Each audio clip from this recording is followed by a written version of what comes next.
Shalom, selamat pagi Bapak Ibu Saudara-saudara yang terkasih dalam Tuhan. Dimanapun Anda berada saat ini, mari sama-sama kita memuji dan memuliakan nama Tuhan. Kita rindu hadirat Tuhan nyata dalam setiap hidup kita. Mari bersama-sama kita menaikkan pujian pengagungan kita kepada Tuhan. Sebab Dia Allah yang begitu baik, Dia sungguh baik, Dia sangat baik dan teramat baik dalam hidup kami. Tuhan, terima kasih Tuhan. Terima kasih Tuhan. Haleluya.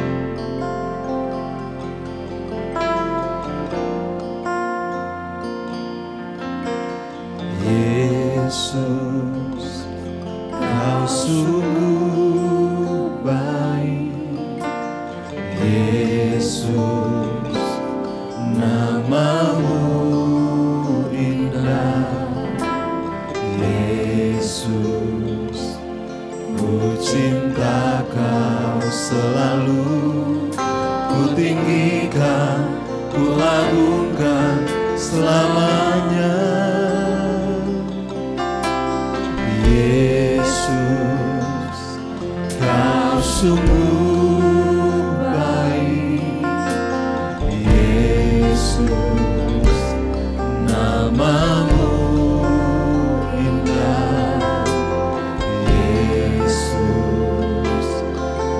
cinta Kau selalu, ku tinggikan, ku agungkan selamanya. Ku mau memuji-Mu, ku selalu puji-Mu. Ku mau menyembah-Mu, ku selalu sembah-Mu.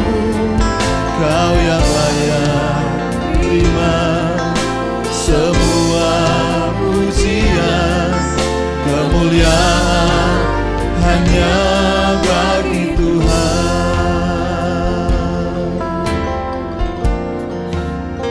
Bersama-sama nyatakan, Yesus, Kau sungguh baik. Yesus, nama-Mu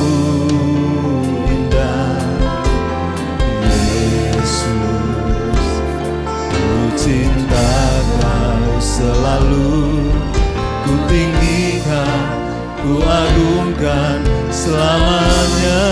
Ku mau memuji-Mu, oh, ku selalu puji-Mu. Ku mau menyembah-Mu, ku selalu sembah-Mu. Kau yang layak terima semua pujian, kemuliaan hanya bagi. Ku mau memuji-Mu, ku selalu puji-Mu. Ku mau menyembah-Mu, ku selalu sembah-Mu. Kau yang layak terima semua pujian, kemuliaan hanya bagi Tuhan. Semua kemuliaan dan keagungan tertuju padamu, Tuhan dan Raja-Ku. Segenap jiwa dan nafasku menyembah Yesus yang hidup kemuliaan dan keagungan tertuju padamu, Tuhan dan Raja-Ku. Segenap jiwa dan nafasku menyembah Yesus yang hidup. Oh, oh, ku mau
bagi Rajaku yang duduk di tahta.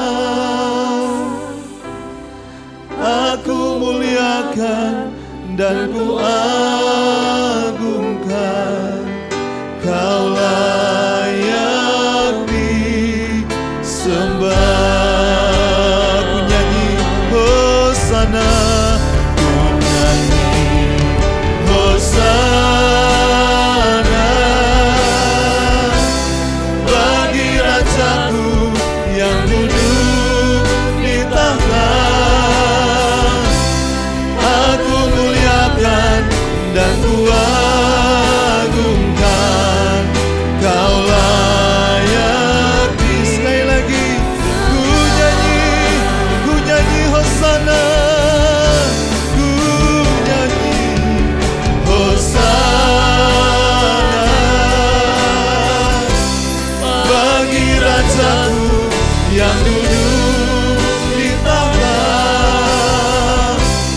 Aku muliakan dan ku agungkan, Kau layak disembah. Kau layak disembah, Kau layak disembah.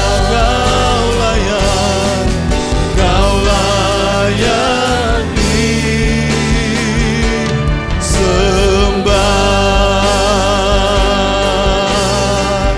Oh haleluya, Kau layak disembah Tuhan. Haleluya, haleluya, haleluya, haleluya, haleluya. Kami memuji Engkau Tuhan, Allah kami yang baik Tuhan. Kami menyembah Engkau, Allah yang begitu mengasihi kami Tuhan. Yesus, terpujilah nama-Mu Tuhan. Yesus, terpujilah nama-Mu Tuhan. Haleluya, haleluya, haleluya, haleluya, haleluya, haleluya. Oh, dimuliakanlah nama-Mu Tuhan, ditinggikanlah nama-Mu selama-lamanya Tuhan. Haleluya, terpujilah nama-Mu Tuhan, terpujilah nama-Mu, terpujilah nama-Mu Tuhan. Engkau ajaib Tuhan, Engkau ajaib Tuhan.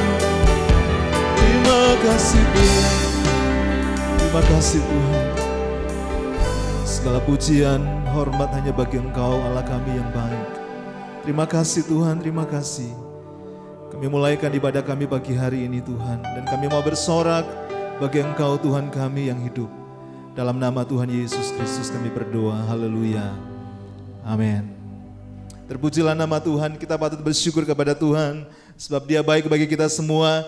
Mari kita mau memuji Tuhan, kita menaikkan ucapan syukur kita kepada Tuhan, haleluya. Sebab Dia yang layak terima segala pujian. Yesus Tuhan kita, haleluya.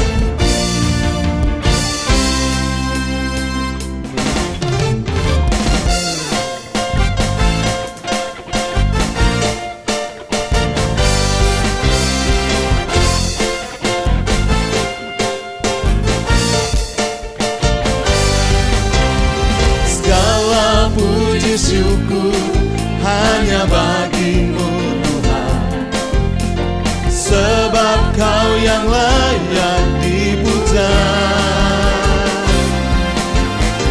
Kami mau bersorak, tinggikan nama-Mu. Haleluya.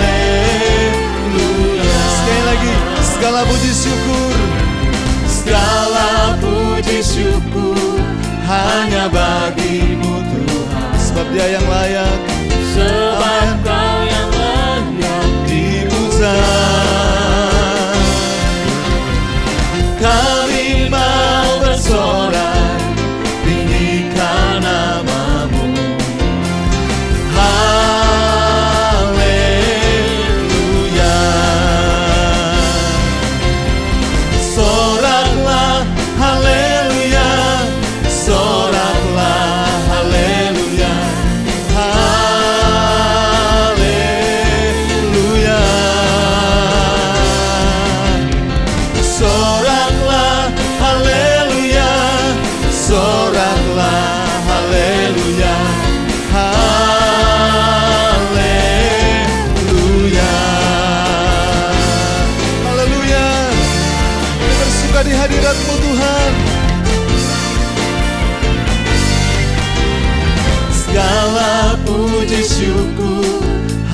hanya bagimu Tuhan, sebab Kau yang layak dipuja.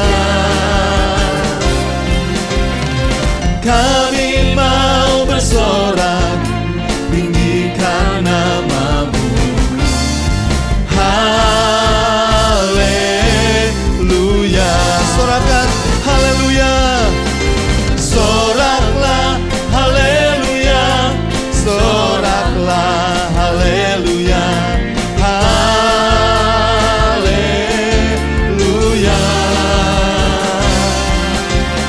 Soraklah haleluya. Soraklah haleluya. Haleluya. Sekali lagi, sorak haleluya. Soraklah haleluya. Soraklah haleluya. Haleluya.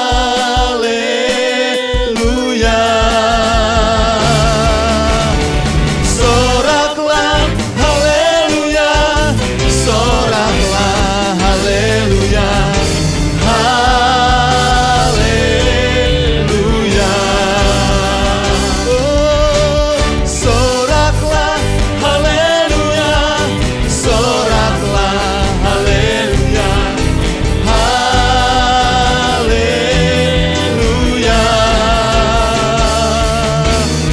Soraklah haleluya. Soraklah haleluya. Haleluya.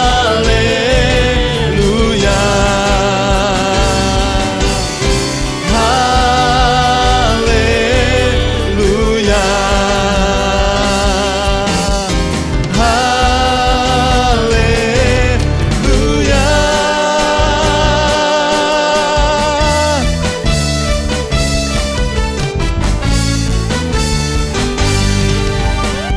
Haleluya. Terpujilah nama Tuhan. Kita percaya Dia adalah Tuhan Yesus. Dia jalan kebenaran dan hidup. Haleluya.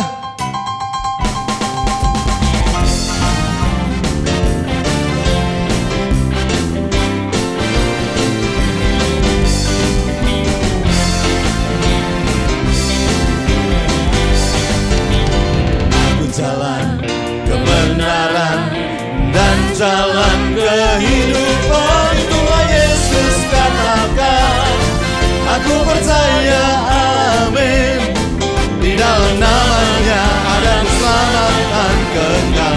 Aku jalan kebenaran. Aku jalan kebenaran dan jalan kehidupan, itulah Yesus katakan. Aku percaya, amin. Di dalam namanya ada keselamatan kekal. Glory haleluya. Glory haleluya. Glory haleluya. Glory haleluya. Glory haleluya. Di dalam namanya ada keselamatan kekal. Oh, glory haleluya. Glory haleluya. Glory haleluya. Glory haleluya. Glory haleluya. Di dalam namanya ada keselamatan kekal. Katakan, aku jalan. Aku jalan kebenaran dan jalan kehidupan, itulah Yesus katakan. Aku percaya, amin. Di dalam namanya ada keselamatan kekal. Sekali lagi, aku jalan. Aku jalan kebenaran dan jalan kehidupan, itulah Yesus katakan. Aku percaya, amin. Di dalam namanya ada keselamatan kekal. Glory haleluya. Glory haleluya. Glory haleluya. Glory haleluya. Glory haleluya. Di dalam namanya ada keselamatan kekal. Sekali lagi, glory haleluya. Glory haleluya.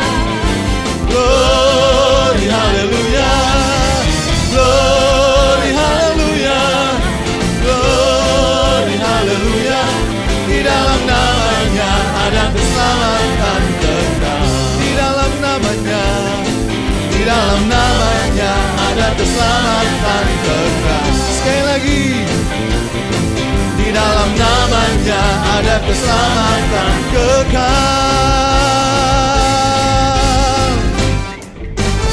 Haleluya. Terima kasih Tuhan. Mari siapkan hati kita untuk mendengarkan firman Tuhan. Inilah kami Tuhan, bagaikan bencana, siap dibentuk Tuhan. Bentuklah hati kami dengan firman-Mu Tuhan. Terima kasih Tuhan.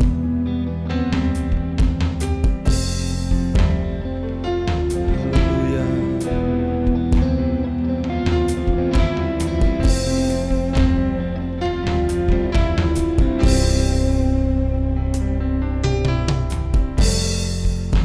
Kekuatan di jiwaku,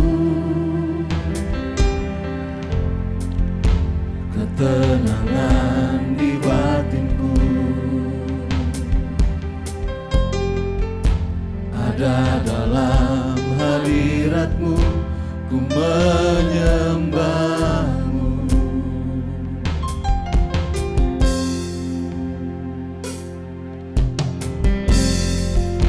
Tersungkurku di kaki-Mu,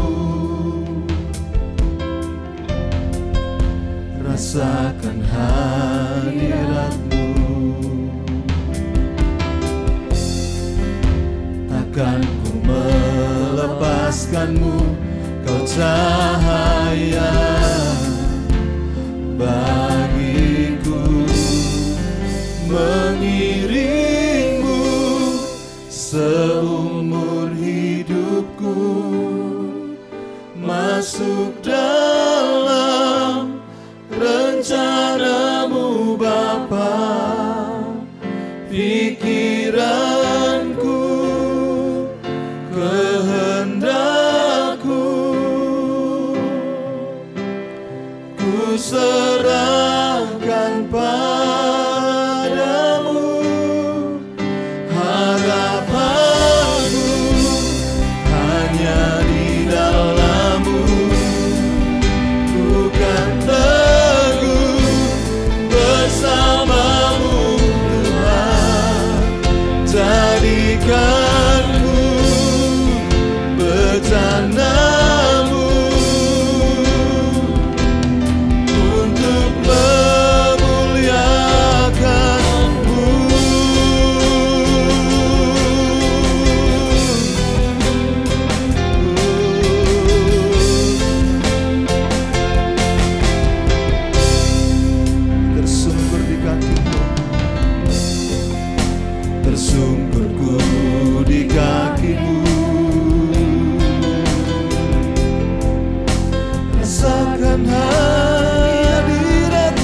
untuk menjadi bejana-bejana kemuliaan-Mu Tuhan. Biarlah firman-Mu yang kami dengar membentuk, memproses setiap hidup kami, menjadikan hidup kami sesuai dengan kehendak-Mu Tuhan. Terima kasih Bapa, Engkau urapi, Engkau berkati hamba-Mu yang menyampaikan firman-Mu. Nyatakan kehendak-Mu Tuhan, sehingga firman-Mu dapat disampaikan sesuai dengan rencana-Mu Tuhan. Terpujilah nama-Mu Tuhan, terima kasih. Kami siapkan hati kami mendengarkan firman-Mu. Dalam nama Tuhan Yesus Kristus, haleluya, amin. Shalom, salam sejahtera dalam kasih Tuhan Yesus Kristus. Saya bersyukur pada Tuhan, terima kasih pada Ibu Daniel dan Bu Kris yang memberikan kesempatan pada saya untuk dapat mengikuti ibadah pada pagi hari ini.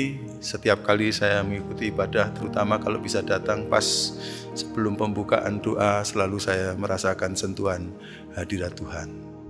Saudara-saudara yang dikasihi oleh Tuhan, beberapa waktu yang lalu ketika pandemi mulai ada, saya mendapatkan kiriman WA. Dan dalam kiriman WA itu diceritakan, dan saya merasa diberkati. Ada seorang sudah tua, orang ini kaya raya, tinggal di Inggris, umurnya 91 tahun. Dan oleh karena sesuatu dengan kesehatannya secara mendadak, maka dia harus dilarikan ke rumah sakit. Lalu kemudian ditangani dengan sangat intensif. Dan karena persoalannya rupanya agak parah, maka itu pengeluaran dana memang cukup besar. Kira-kira seminggu setelah dia berada di rumah sakit, dia mulai membaik dan kemudian dia sembuh. Pada waktu sembuh, kemudian dia pergi mengurus segala sesuatu dan dia melihat bilnya itu stroke, tagihan bayarannya itu mahal sekali. Kalau saya Indonesia kan itu ratusan juta. Lalu kemudian orang ini mulai menangis di depan petugas kasir itu. Lalu kemudian petugas kasirnya mulai rasa bersalah, loh, kakek kenapa kok kakek menangis gitu? Apakah ini terlalu mahal buat kakek untuk dapat membayarnya? Kalau enggak nanti saya usulkan kepada direktur rumah sakit ini supaya dapat diberi keringanan gitu. Tapi rupanya beliau kemudian mengatakan, saya tidak tahu kalau kamu tahu saya ini orang kaya. Saya tidak sama sekali merasa keberatan untuk membayar bil ini, stroke ini. Karena saya sanggup untuk membayarnya, jangankan sekian. Kalau perlu 4, 5, atau 10 kali lipat, saya tidak merasa keberatan. Saya menangis karena pada puluhan tahun yang sudah saya lewati, kenapa saya tidak bisa merenungkan kehidupan seperti sekarang? Hari ini, hari-hari yang saya lalui di rumah sakit ini, selama kira-kira seminggu ini, ternyata harganya mahal sekali. Tetapi hari-hari saya yang lalu-lalu itu, saya lewati begitu saja, tanpa mengucap syukur kepada Tuhan. Padahal satu hari itu harganya mahal sekali kalau Tuhan memperpanjang hidup saya. Dan Tuhan pasti punya maksud untuk hidup saya, supaya saya dapat mengisinya, sehingga hari-hari saya itu punya makna yang besar. Pernyataan itu menyentuh hati saya dan membuat saya merenung-renungkan. Sebenarnya umur manusia itu kan beda-beda. Ada orang yang dikaruniai umur panjang, ada yang dikaruniai umur pendek. Dan kadang-kadang kita juga punya kerinduan kalau bisa umur panjang, dan kerinduan itu sama sekali tidak salah. Tetapi saya kira yang paling menjadi penting dalam pertanyaan untuk hidup kita adalah, apakah saya umur panjang dan makna hidup saya adalah makna yang bagus atau tidak? Apa artinya saya memiliki hidup yang panjang seperti kakek ini? Sudah 91 tahun dia rasa tidak ucapkan syukur pada Tuhan, tidak banyak berbuat untuk orang lain. Hidupnya panjang tapi seperti kurang makna. Baru setelah tua kemudian menyadari, aduh saya mesti berbuat sesuatu. Dia memang kemudian mengorbankan banyak hartanya untuk menyumbang anak-anak dan sebagainya. Tapi sayangnya tahun-tahun yang sudah berlalu dilewatkan dengan tanpa makna atau maknanya sangat sedikit. Ada orang yang hidupnya barangkali tidak terlalu panjang, tapi hidupnya penuh dengan makna. Saudara-saudara, Tuhan Yesus hanya 33 tahun hidup di muka bumi ini. tapi pengaruhnya luar biasa. Sekarang orang yang kagum dengan hidupnya Tuhan Yesus itu kira-kira sepertiga dari penduduk dunia itu 2,4 atau 2,5 miliar di dunia ini. Cuma 33 tahun, bahkan pelayanannya ke publik itu hanya 3,5 tahun saja. Tapi maknanya luar biasa. Saya ingin mengajak kita sekalian untuk bertanya dalam kehidupan kita, seperti apa sih makna kehidupan saya ini? Dan karenanya saya ingin memberi judul renungan kita pada pagi hari ini, yaitu memaksimalkan hari-hari kita. Memaksimalkan hari-hari kita. Saudara-saudara, kalau dalam perjanjian lama, hikmat itu adalah sesuatu, atau kebijaksanaan itu adalah sesuatu yang sangat dikejar. Karena itu sampai ada kitab-kitab hikmat, kitab Ayub, kitab Amsal, ya. Itu kitab-kitab hikmat, kitab pengkhotbah itu sangat dikejar. Kenapa? Karena manusia perjanjian lama disadarkan oleh Tuhan bahwa kalau seseorang berhikmat atau berbijaksana, maka dia akan menjadi orang yang sukses dalam hidupnya ini. Kenapa? Karena hikmat itu beda dengan pengetahuan. Kalau pengetahuan adalah sekedar mengetahui, tapi hikmat adalah bagaimana bisa mendaratkan pengetahuan ini dalam praktek sehingga akhirnya menghasilkan suatu hasil. Ada anak-anak yang saya jumpai yang waktu sekolah dapat nilainya tinggi-tinggi, tapi waktu bermasyarakat akhirnya tidak dapat mendaratkan kepintarannya itu. Itu dia pintar tapi tidak berhikmat. Ada orang yang waktu sekolah nilainya pas-pasan, tapi yang pas ini seluruh-luruhnya dapat diterapkan di masyarakat.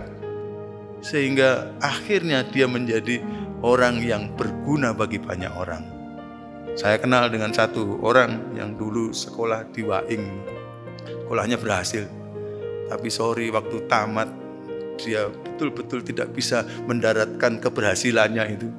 Keberhasilan studinya itu, sehingga akhirnya hidupnya sangat bergantung kepada orang lain, dan kemudian mohon maaf untuk menyinggungnya, dia sampai hidup dengan hutang sini hutang sana, padahal matematikanya bagus sekali, nilainya hampir selalu 100. Itu dia pintar tapi tidak berhikmat. Jadi ajaan dari firman Tuhan perjanjian lama adalah marilah kita menjadi orang yang berhikmat, bukan pintar saja. Dan kiranya ini akan juga kita turunkan kepada anak cucu kita, supaya mereka menyadari pintar itu penting, tapi kalau bisa seluruh kepintaranmu dapat diterapkan dalam masyarakat, maka kita menjadi berguna yang luar biasa. Nah, karena hikmat itu penting sekali untuk mencapai keberhasilan hidup sesuai dengan rencana Tuhan, maka ada doa yang dinaikkan oleh Musa, ya. Bagaimana kita mendapatkan hikmat? Musa menaikkan doa di dalam kitab Mazmur pasal yang ke-90 ayat yang ke-12, satu doa yang sangat terkenal itu. Musa menaikkan, ajarlah kami menghitung hari-hari kami sedemikian sehingga kami beroleh hati yang bijaksana. Bijaksana sama dengan hikmat. Dan ternyata untuk mencapai keberhasilan diperlukan orang punya hati yang bijaksana atau hikmat. Dan untuk orang mendapatkan hati yang berhikmat, ternyata dari doa Musa ini kita mengetahui rahasianya adalah kalau kita bisa menghitung hari-hari kita sedemikian. Sehingga Musa mengatakan, Tuhan, ajarlah kami menghitung hari-hari kami sedemikian sehingga kami akan beroleh hati yang bijaksana. Nah, apa sih artinya menghitung hari-hari itu?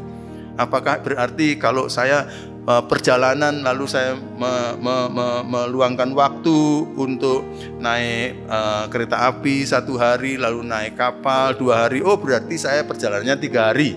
Ya, itu pasti menghitung hari. Atau saya tahu hari ini Senin, kalau Minggu, kalau begitu besok adalah Senin.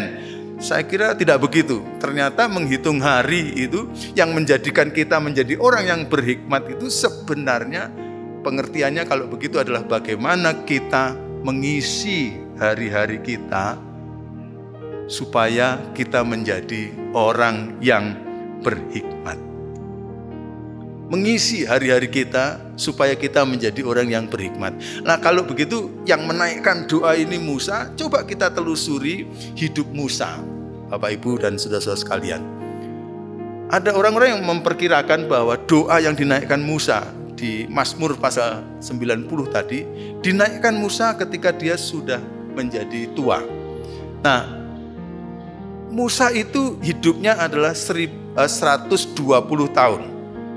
Nah, kehidupan Musa yang 120 tahun itu kalau kira-kira kita bisa pisah-pisahkan gitu, kira-kira terdiri dari 3 tahap. 40 tahun, 0 sampai 40 tahun, 40 tahun sampai 80 tahun, 80 tahun sampai 120 tahun. Yang 0 sampai 40 tahun kita tahu Musa sebagai orang Ibrani, orang Israel, lahir di negara asing Mesir sebagai negara adikuasa seperti zaman sekarang barangkali Amerika Serikat gitu. Dia sebenarnya berasal dari tanah Kanaan, negara yang kecil, tapi lahir di negara superpower pada waktu itu. Nah, tapi Israel sedang digencet, mau dibunuh, kita tahu itu. Lalu akhirnya Musa oleh karena cerita yang panjang itu bisa diadopsi menjadi pangeran Mesir. Wah, itu berkat yang besar. Dan menjadi pangeran Mesir akhirnya dia menikmati segala sesuatu, fasilitas ya saudara, untuk makan, tidur, minum dan sebagainya, dia tidak kekurangan. Bahkan kemudian dipercaya bahwa Musa mendapatkan pendidikan tertinggi yang bagus di Mesir. Kemungkinan pada waktu itu Mesir mempunyai fakultas hukum tata negara yang bagus. Dan Musa disekolahkan di situ, kemungkinan dia dapat gelar doktor atau PhD dengan baik sekali. Lalu kemudian karena dia masih muda dan berhasil, lalu kemudian dia sampai tingkat mengajar.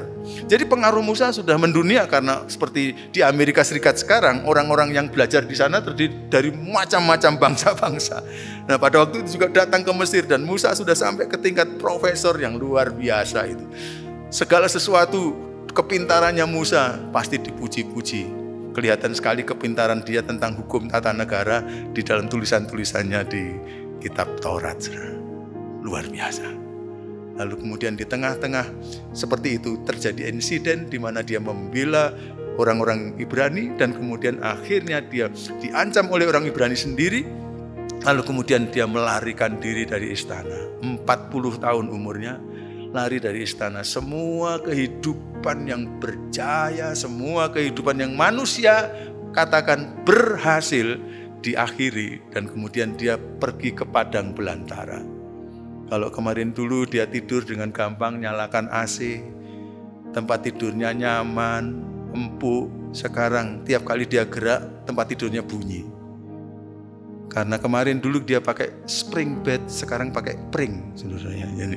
Jadi pring, jadi akhirnya tiap kali gerak krek, lalu nyamuk di sana sini, ya dinginnya minta ampun.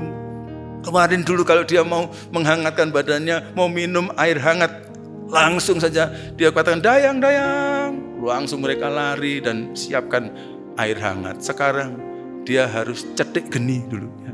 Orang kuno dulu. Kayu-kayu dikumpulkan yang kering, lalu dinyalakan apinya, baru kemudian ditaruh di atasnya. Anak-anak zaman sekarang agaknya kurang mengerti pergumulan untuk cetek geni itu, ya. Sehingga orang dulu itu kalau mau minum air hangat aja mesti tunggu. Nah, sekarang instan segalanya, sehingga kadang-kadang mempengaruhi pola pikir kita. Segala sesuatu harus instan. Sesuatu yang baik dari yang kuno, yang bagian itu saya kira yang bagus. Orang mengetahui bahwa segala sesuatu tidak harus instan, dan Musa diajar segala sesuatu tidak bisa instan. Lalu pekerjaannya apa? Menggembalakan domba. Kemarin dulu kalau dia bicara, ceramah itu orang-orang pintar dari seluruh dunia itu hebat. Sekarang ngomong sama domba, domba dikasih tahu 3 kali 5, ya domba mbek, ya jawabannya. Saya pernah merasa bahwa penderitaan Musa terbesar justru di situ. Karena dia orang pintar luar biasa, tapi kepintarannya sama sekali tak terpakai. Dan di situ Tuhan membentuk hatinya. Di situ dia sebenarnya sedang berjumpa dengan Tuhan.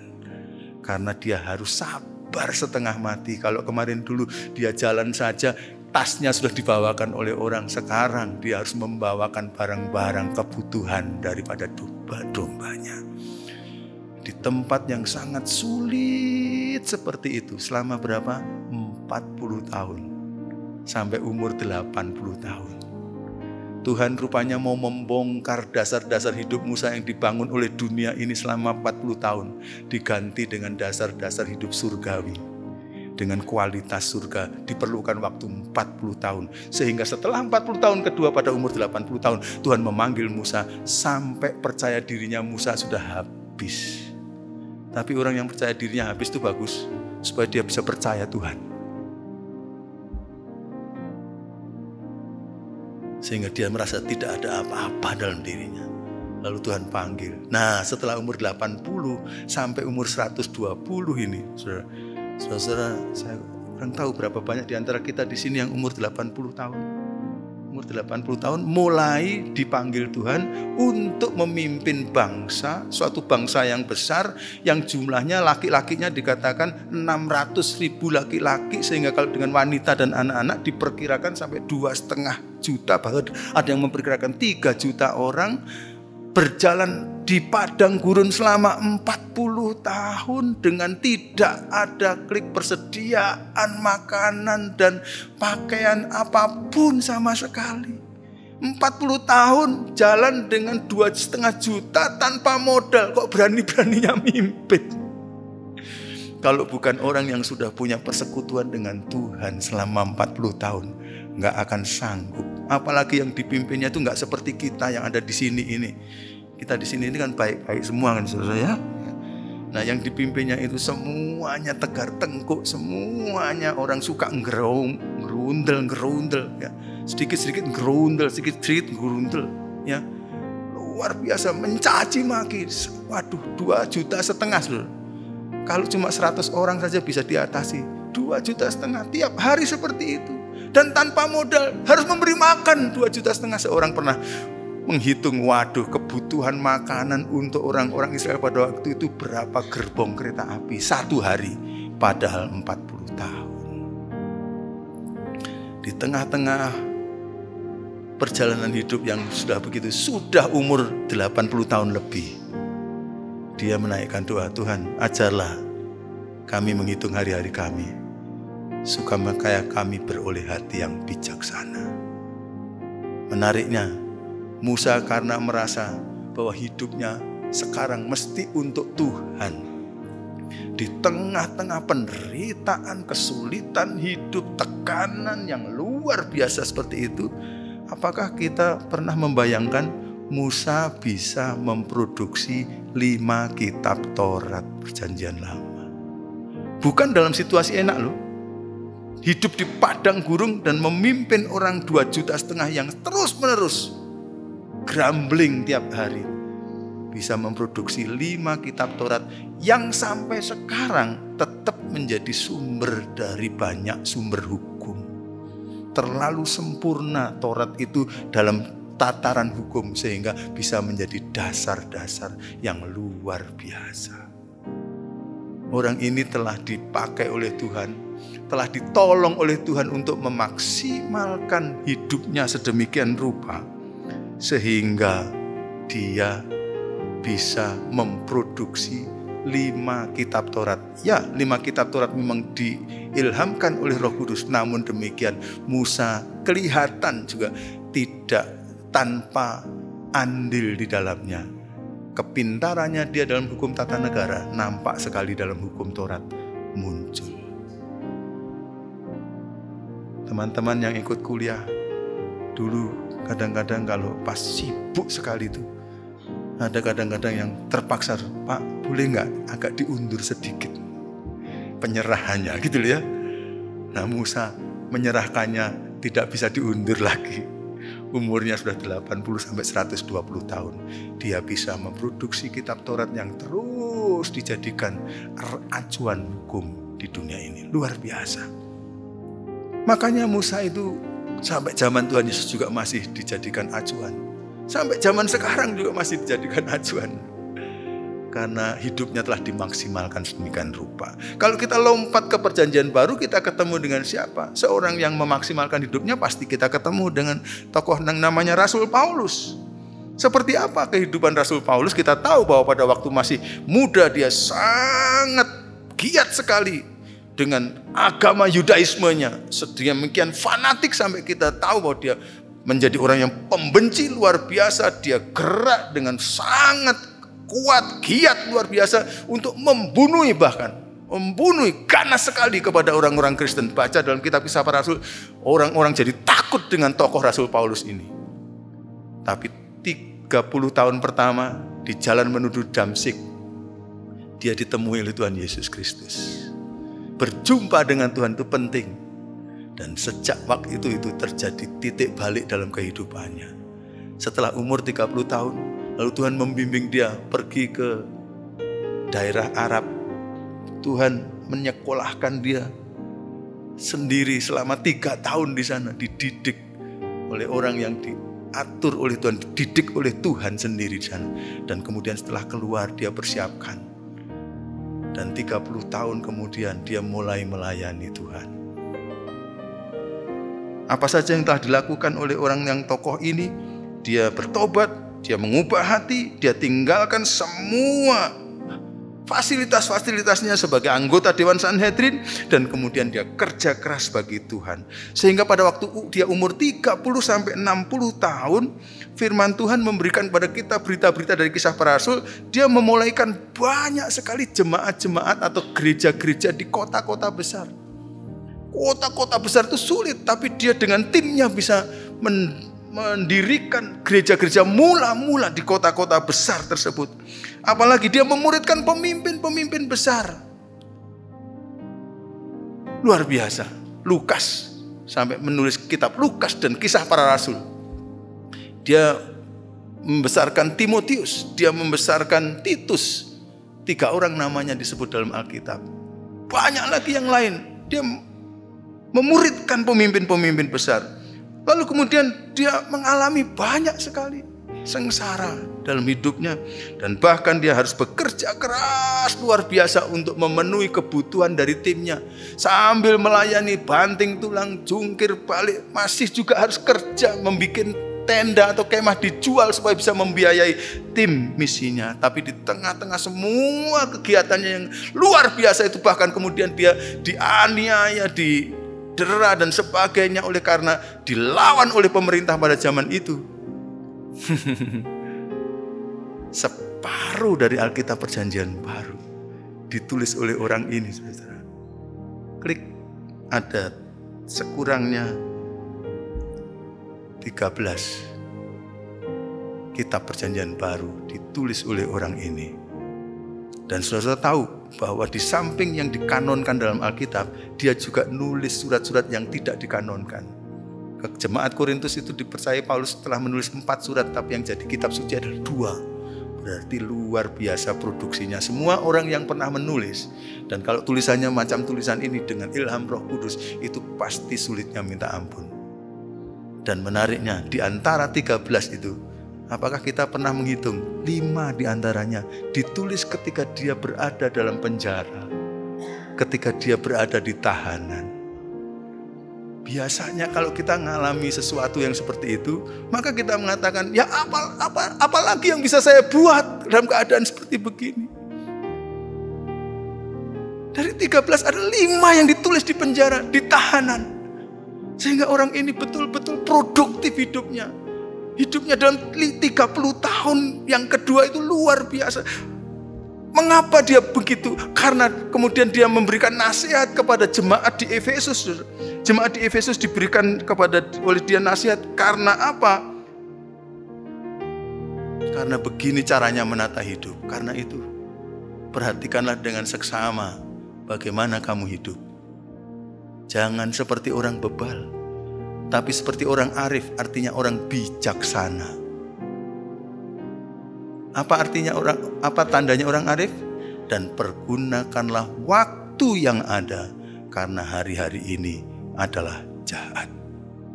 Inilah Rasul Paulus yang memberi nasihat tentang kehidupan yang bijaksana, yaitu dengan cara memperhatikan dengan seksama bagaimana kita hidup. Hati-hati, makna hidup kita harus kita betul-betul pastikan akan ada itu. Jangan seperti orang bebal, orang yang bodoh dan orang yang dablek. Tapi jadilah orang yang arif bijaksana. Cirinya, pergunakanlah waktu yang ada. Dan kata waktu yang dipakai Paulus ini luar biasa. Karena dalam bahasa asli dulu ada istilah kronos dan kairos, dan Paulus memakai pergunakan waktu kairos. Kalau kronos itu adalah kronologi waktu, jumlah waktu, tapi kairos itu kesempatan atau peluang. Artinya apa? Peluang itu bisa jadi tidak akan pernah kembali lagi. Orang-orang Yunani yang mengeluarkan istilah ini mempunyai mitos, ini kita bukan kepercayaan kita, bahwa dewa-dewa itu ada namanya dewa macam-macam, dewa Zeus, ya, dewa Aphrodite dan sebagainya. Ada dewa Kairos yang katanya Kairos itu gondrong, rambutnya di depan tapi bodak, kepalanya belakang. Jadi orang kalau Kairos lewat kampung, maka orang-orang kampung akan katakan, rambutnya panjang kok, nanti sajalah saya akan bisa raih rambutnya, masih dapatkan Kairos. Tapi waktu Kairos lewat, mau diraih, ternyata belakangnya bodak, jadi merosot terus. Nah begitu biasanya kita suka mengatakan, nanti saja. Ternyata nanti sajanya hilang dan kita tidak mendapatkan apa-apa. Jangan pernah menunda, dan Paulus katakan pergunakanlah waktu yang ada. Kata pergunakanlah waktu yang ada ini, pergunakanlah waktu ini. Dalam salah satu terjemahan bahasa Inggris di King James dikatakan redeem your time. Redeem your time. Apa artinya redeem your time? Tebuslah waktumu. Loh, kenapa Paulus kok mengatakan kepada jemaat Efesus tebuslah waktumu? Ya, karena Paulus hidup dengan cara tebus waktu itu. Apa maksudnya, Pak? Maksudnya ini. Dia merasa bahwa 30 tahun pertama hidupnya itu adalah 30 tahun kesia-siaan.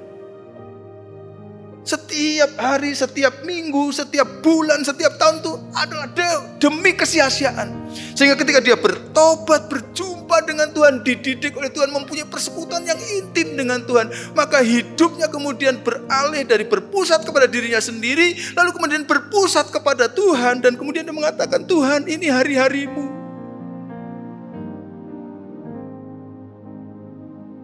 Sekarang aku telah menyia-nyiakan 30 tahun yang lalu. Oh Tuhan, karuniakan saya. Kalau Engkau karuniakan saya 30 tahun saja untuk hidup nanti, maka aku akan kerja lembur.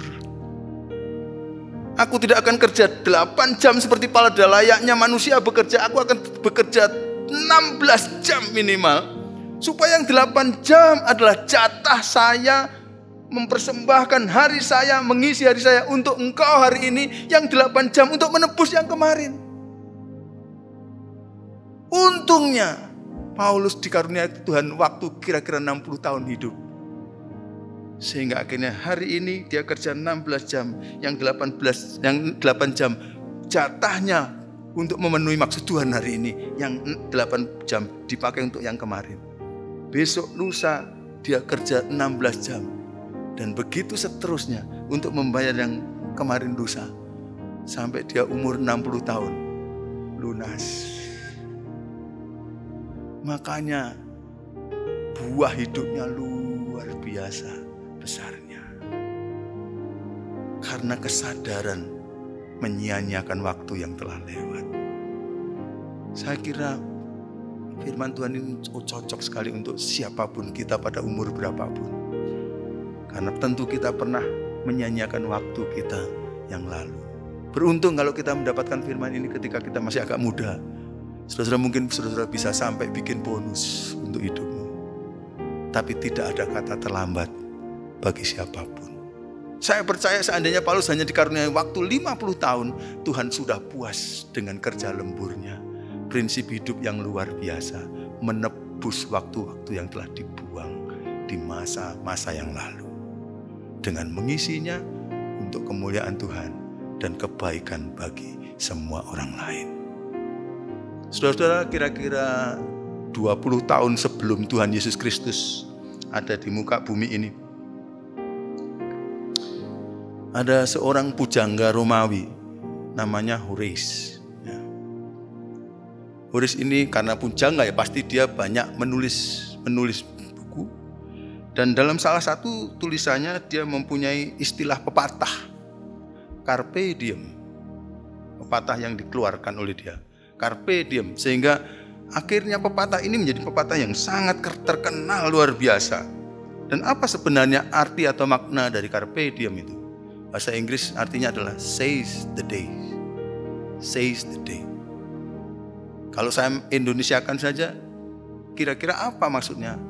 Rebutlah atau maksimalkan hari-harimu. Rebutlah atau maksimalkan hari-harimu. Tanpa mengetahui bahwa nanti pada 30 tahun Masehi akan ada seorang macam Paulus ini, atau Tuhan Yesus Kristus yang betul-betul luar biasa, 3,5 tahun pelayanannya itu all out. Prinsip hidup seize the day, carpe diem, itu betul-betul dihayati oleh orang-orang pada waktu itu. Kalau kata carpe ini barangkali juga sedikit-sedikit dekat dengan kata karpos dalam bahasa Yunani, maka karpos itu artinya buah. Dan kalau itu benar, berarti Tuhan mau tiap hari jangan sampai hidup kita tanpa memberi buah. Minimal 1 buah harus dirasakan oleh orang lain yang ada kontak dengan kita. Saya terkesan dengan nyanyian tua yang biasanya dipakai untuk sangkur dulu ya, yang mengatakan, make me a blessing to someone today. Doanya ada selalu, Tuhan jadikan aku berkat minimal kepada 1 orang hari ini. Bu Esther melayani di Bali. Salah satu asisten gembalanya Bu Esther masih muda. Dan dia tiap kali berdoa itu kok selalu mengatakan doa itu, dan saya terkesan dengan doanya. Kami juga terkesan dengan doanya. Dia selalu menutup doanya dengan mengatakan begini, Tuhan, jadikan kami jawaban doamu untuk orang yang berdoa kepadamu hari ini. Wow. Kalau ada orang sedang berdoa pada Tuhan, Tuhan tolong lakukan ini buat saya. Lalu kita bisa jadi alat Tuhan, menjadi jawaban doa bagi orang itu. Maka hidup kita akan menjadi hidup yang berbuah-buah. Kadang-kadang kita beralasan, aduh Pak sibuk, corona lagi gitu ya. Bagaimana mungkin saya pasti bisa memaksimalkan hidupnya. Saya sharing kepada saudara-saudara tentang seorang ibu yang namanya Susana Wesley. Ibu Susana Wesley ya, adalah mamahnya dari John Wesley dan Charles Wesley. Bu Susana Wesley mempunyai anak, dalam yang saya baca 19 anak. Kalau ada yang punya anak belasan ya, mungkin saingannya Bu Susana Wesley. Ini 19 anak. Dan ibu-ibu tahulah, kalau sampai perlu membesarkan 19 anak, koyo opo repote gitu. Tetapi Bu Susana Wesley itu dicatat dalam sejarah gereja sebagai seorang pendoa yang luar biasa. Repotnya ketika dia melahirkan anak yang terakhir, suaminya meninggal. Jadi dia harus membesarkan 19 anak yang termasuk John dan Charles ini sendirian. Kok bisa-bisanya dalam sejarah gereja dia dikenal sebagai seorang yang pendoa? Kayaknya dia sudah terlalu berat menjalani hidupnya tanpa doa. Justru karena itu dia memerlukan pertolongan Tuhan. Jadi karena itu dia menghabiskan cukup banyak waktunya dengan doa dan sambil melayani anak-anaknya selalu mengambil waktu untuk berdoa. Inggris pada waktu itu sedang mengalami suatu krisis kalau boleh dibilang. Dan ternyata Tuhan bangkitkan dari 2 anaknya, yang satu John sebagai pengkhotbah yang luar biasa yang menggerakkan gerakan kekudusan, pertobatan yang luar biasa. Charles mengarang nyanyian-nyanyian, himne-himne, kidung-kidung jemaat itu cukup banyak nyanyiannya Charles Wesley itu. Ya. Dan itu membawa kebangunan rohani di Inggris sehingga akhirnya Inggris mengalami berkat yang luar biasa dari Tuhan karena anak dari seorang janda. 2 anak seorang janda diserahkan pada Tuhan untuk dipakai oleh Tuhan. Dan ternyata Tuhan pakai mereka untuk memberkati. Mari kita akan minta kepada Tuhan doa seperti Musa, Tuhan tolong saya maksimalkan hari-hari saya, supaya hari-hari saya menghasilkan buah-buah bagi orang-orang lain. Saya kemudian menoleh ke belakang waktu corona menghantam kita dan semua harus dirumahkan waktu itu. Saya bingung. Biasanya traveling terus. Apa yang harus saya lakukan?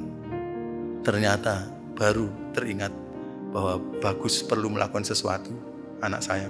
Lalu Bagus akhirnya menerjemahkan buku-buku yang kami sudah sepakat untuk diterjemahkan. Dia selesai terjemahkan dan diserahkan saya. Saya termasuk heran. Waktu permulaan corona itu, dalam waktu 3 minggu, saya bisa selesai mengedit 2 buku. Lalu saya katakan, terima kasih Tuhan. Corona ini membuat saya bisa memproduksi sesuatu. Dan buku itu dimaksudkan untuk dicetak, untuk dibagi kepada anak-anak di Indonesia. Dan target mencetaknya tiap tahun ratusan ribu. Saya tidak tahu buku itu sudah sampai di tangan mana di Indonesia ini, bahkan di Malaysia. Tapi 3 minggu pertama corona ini buat saya, mengingatkan saya, kalau kamu mau, kamu bisa maksimalkan hidupmu. Gak usah ngomong, kalau kita gak bisa berbuat sesuatu, pasti ada sesuatu yang bisa kita lakukan. Dan moga-moga itu berguna bagi orang lain. Bu Esther sendiri berusaha untuk menolong cukup banyak orang. Ya. Berusaha untuk menghubungkan di antara orang yang punya barang apa atau punya modal apa untuk dijualkan kepada orang yang perlu. Akhirnya Bu Esther bisa menolong di tengah-tengah kesibukan rekaman-rekaman khotbah. Selalu saja kita bisa seize our days. Dahulu saya pernah mengantar terpidana mati Bu Sumiarsih, seorang yang germo, yang akhirnya bertobat jadi anak Tuhan yang luar biasa rohani itu.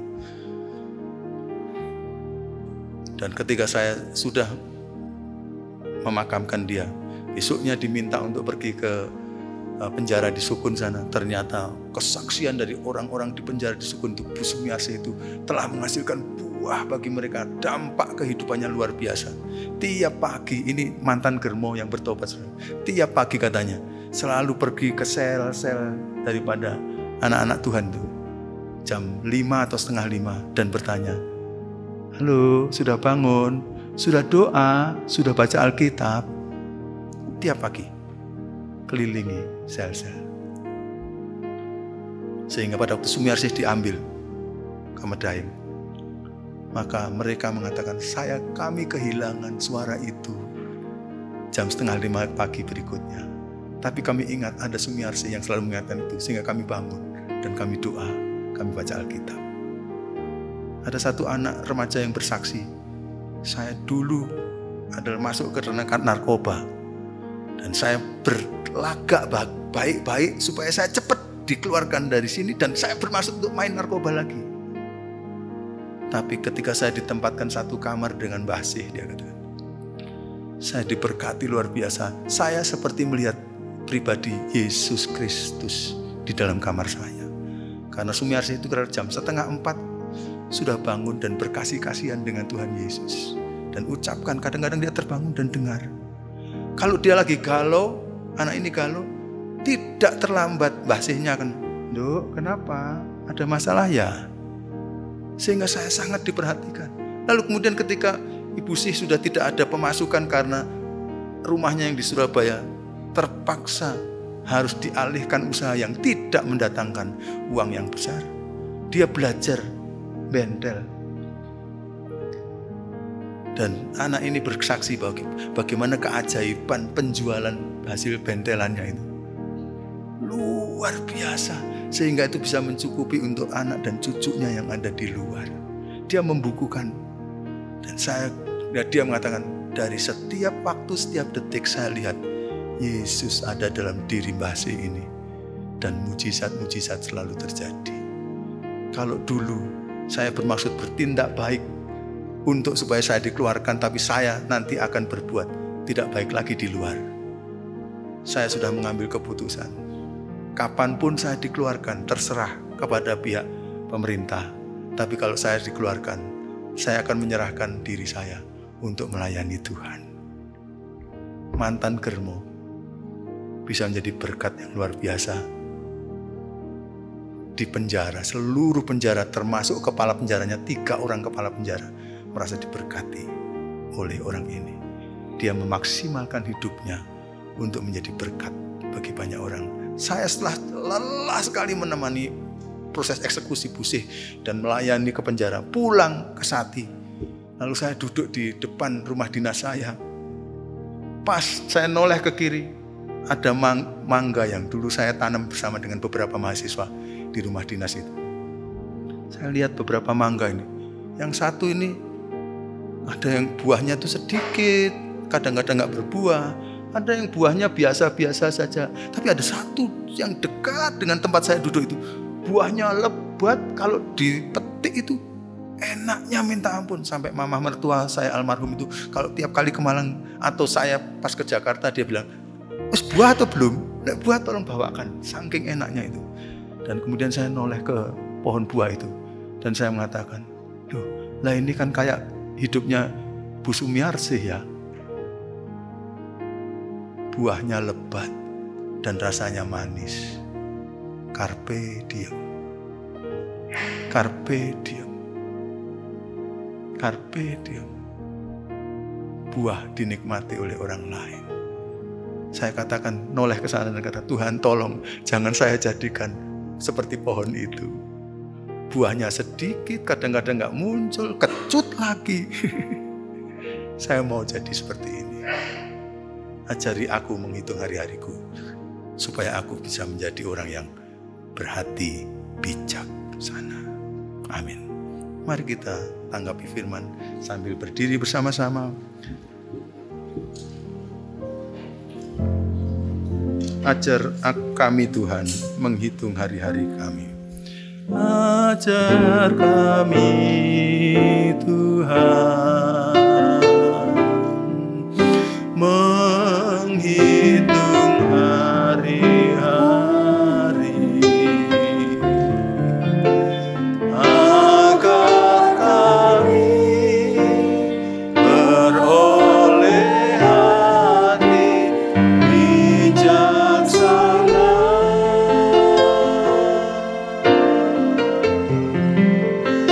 Ajar kami Bapa hidup dalam jalan-Mu, agar semua rencana-Mu digenapi.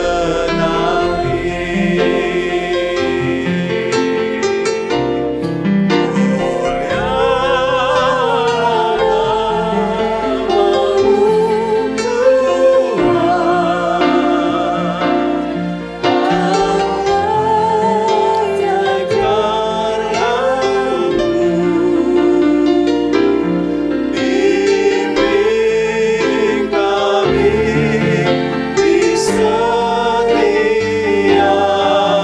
waktu. Besar setiamu Tuhan, dan buah karya-Mu. Yesus, kami bersyukur padamu. Saya mau mengajak saudara menyanyi lagu ini sekali lagi. Saya mendorong kita akan nyanyi lagu ini sebagai doa kita masing-masing kepada Tuhan. Dalam ibadah pagi hari ini, kita tidak berbicara mengenai Tuhan, saya meminta berkat ini, berkat itu. Tapi pagi hari ini Tuhan mengajar kita untuk, Tuhan jadikan saya berkat. Dan ini adalah sesuatu yang penting dalam kehidupan kita. Sehingga waktu kita menutup hidup kita nanti, semoga buah-buah kehidupan itu akan dinikmati oleh orang-orang lain. Mari kita naikkan pujian ini dalam doa pribadi kita masing-masing kepada Tuhan. Ajar kami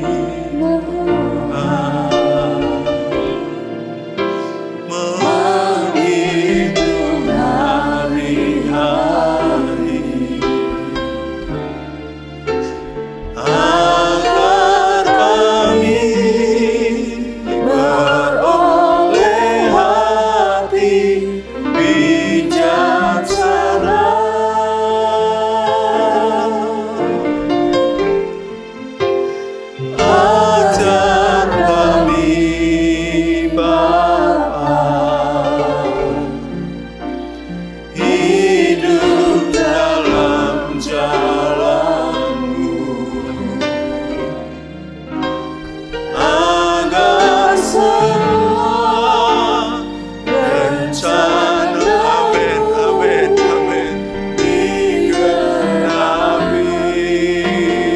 angkat tangan di hadapan Tuhan. Haleluya. Oh ya.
Umur yang telah Kau karuniakan kepada kami masing-masing. Mulai hari ini ke depan ya Tuhan, tolong kami supaya kami sanggup untuk mengisi dan memaksimalkan hari-hari kami untuk kemuliaan dan hormat bagi Engkau. Kami percaya bahwa Engkau pasti memberkati kami, Engkau memperdulikan kami, Engkau memperhatikan kami. Hal itu tidak perlu kami tanyakan. Tapi tolonglah kami Tuhan supaya hidup kami jadi berkat. Dalam nama Tuhan Yesus doa ini kami naikkan. Amin.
Ya Tuhan, hadirat-Mu tetap menyertai mereka untuk memberkati setiap rumah tangga mereka, seluruh anggota keluarga mereka.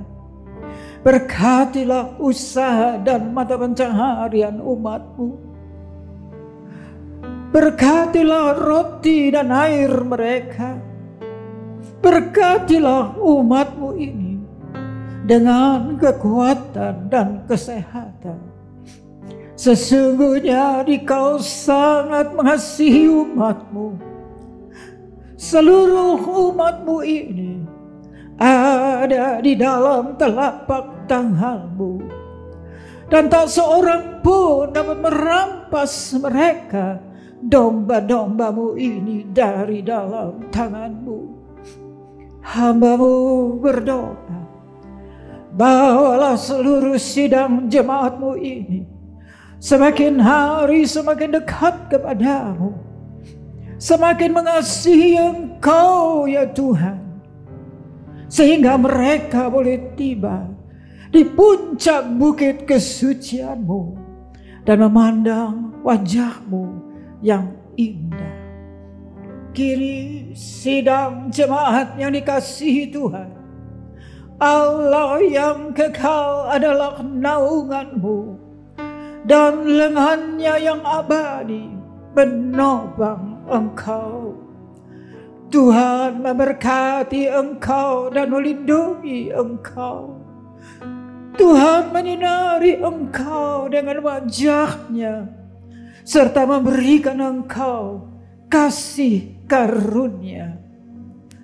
Tuhan menghadapkan wajah-Nya kepadamu dan memberikan Engkau damai sejahtera di dalam berkat nama Tuhan Yesus Kristus. Amin.